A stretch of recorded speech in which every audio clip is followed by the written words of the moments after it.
Okay, this is where we get in accidents because they're watching the moose and they're not watching us. That's why I got my hands in the air. So if they hit me, not my fault. I'm doing video. Got a cooch with me. Sorry, Karen. Let me get in there. Okay, that's a male moose. See the bumps above the eyeballs?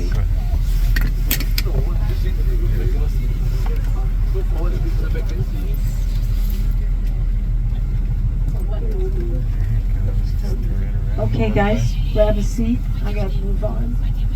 I'm sorry. I'll move on real slow, but grab a seat. Wow.